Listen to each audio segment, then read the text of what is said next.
then we had a honeymoon in Tasmania, and it was just lovely. So when we married, I was 44 and he was 40. And we got to know each other, of course, in another way, in a more emotional way, which was very, very nice. And then we came back and raised our Brady Bunch, our 8 children. Our 2 elder children were, one was married and my other son was away. Our 3 elder children were actually away and working. So after a year, Michael said, I want to start my own health retreat. And there was a health retreat down in Melbourne, that's the bottom of Australia, who'd approached Michael and said, we'd like you to start a health retreat in our facility, because they'd watched how Living Valley Springs worked. And so we packed up. Michael said, we're going down to Melbourne. So we packed up and we went down to Melbourne.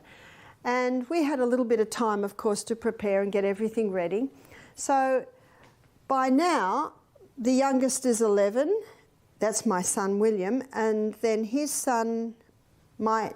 his son was 12 and my son 13, something like that. They were the gardeners. And then his daughter was 12, very good on the computer. She was his secretary. My daughter Julia was 15. She was our cook. She'd been cooking since she was about 10, very good cook. And then my daughter Jessica was 17. She was already a massage therapist. She was our massage therapist. And so we had a team just with the family. And I said to him, who will be the health director? He said, you.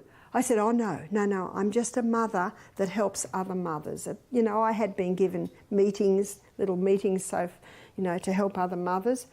Oh, no, I said, because I'm actually quite shy. He said, no, you'll be good. And he walked out of the room.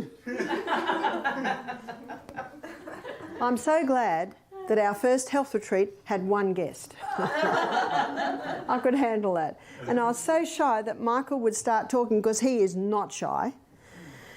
He would start talking, and then I'd be next to him and he'd ask me a few questions, and then once I got talking, he'd ease out of the room. And that's how it started. And that was 22 years ago. So that's how our retreat started. But my illustration was to show you that love is not a feeling. Love is a principle. Love is a choice.